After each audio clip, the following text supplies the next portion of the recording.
This is a paper titled Comparative Study of N719 dye on two different photoanodes.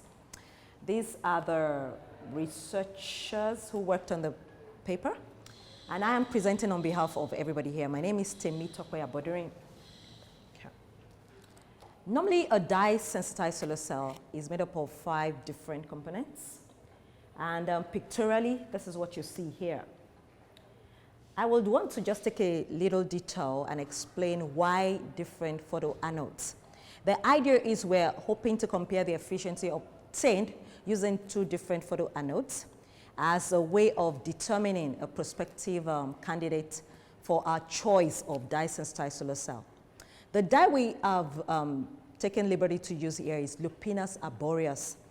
And the dye obtained from Lupinus arboreus is what we're working on here. Subsequently, I'll crave your indulgence to just call it L. arboreus. Thank you very much. The components that are important, you have the photoanode. That's where the light impinges on. You also have the counter electrode, which is the cathode. In this case, normally it's platinum sensitized, as you can see in that diagram. You have the redox mediator that is able to reverse the chemical reaction and restore the dye-sensitized solar cells to its original condition. You have the photoanode, which in this case would oscillate between titanium oxide and zinc oxide. And it is on this photoanode the dye rests on. I'll just give you a second to appreciate the picture. I'll be describing the function of each of the components. The mesoporous layer is composed of a sandwich, okay? And in that sandwich, you have, in between the transparent conducting oxides, you have the framework of the photoanode, you have the dye resting on it, then you have the electrolyte also in between it. On the outside, you have the electrical contact, which is what we'll be using to determine the photoelectric parameters. These are the important equations. You have the titanium oxide, the way it reacts with the dye, and the HV has to do with the photon of energy that the sunlight is able to give to the dye. You can see that the dye goes from the ground state to the excited state in equation 1. In equation 2, you can see a reversal where the excited dye is interrelating with the titanium oxide in the conducting band. You can see that there's a recovery of sorts there.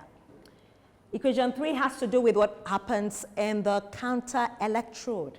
That's the platinum. It's interacting with the redox electrolytes there. And equation 4 tells us what eventually finally happens. There's a restoration there. The excited dye gets back to the original state. The D there has to do with the dye molecule. The D star is excited dye. The electrochemical properties. In the electrochemical properties, we'll be discussing the short circuit current. The potassium iodide had the best when we used the titanium oxide photoelectrode. It had a value of 7.8 milliamperes. The open circuit voltage was equally the best with 12.5 volts. The maximum power we obtained was 1.85 watts. And the efficiency we obtained using the potassium iodide on the titanium oxide photoanode was 0.98%. The poorest using the titanium oxide photoanode was using the mercury chloride. For the short circuit current, we had a value of 0.128 milliamperes. For the open circuit voltage, we had 0.176 volts. Ultimately, for the efficiency, we had 0.0003. That was relatively poor. That was poor. Comparing it with the zinc oxide photoanode, however, the best was also using potassium iodide electrolyte, for which we obtained a short circuit current of 13.8. That's a marked difference from what we had in the potassium iodide using the titanium oxide.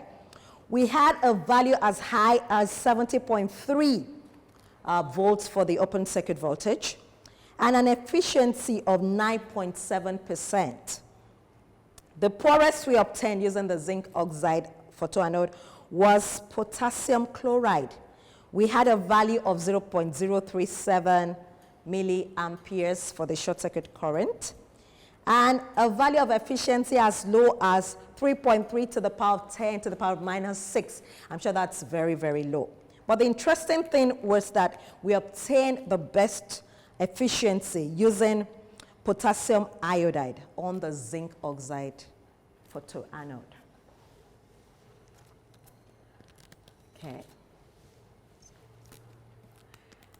The L. arboreus had very interesting properties using the scanning electron microscope.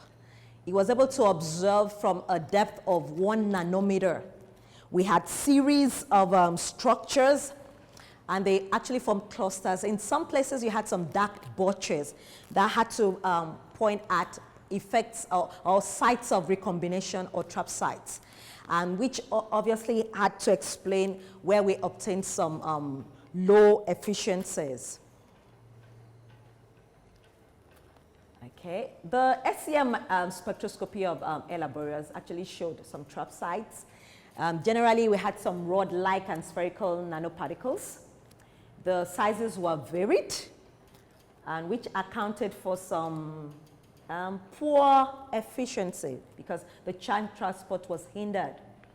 Okay, the way forward, we're thinking of subsequent times we would actually regulate the way the nanoparticles are formed and effectively reduce the trap site and thus increase the synergistic effect of the band gap. Okay?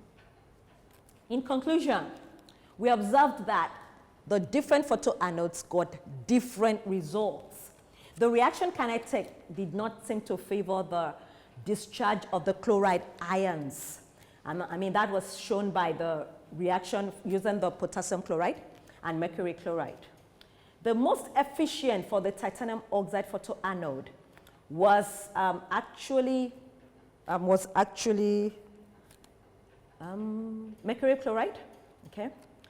And on the zinc oxide, the potassium iodide was the most promising. And when we compare the two, we had a difference of about 21%, showing that for this dye-sensitized solar cell, the zinc oxide is preferred. Okay. These are the references. And I want to believe any questions will be directed to us. Thank you.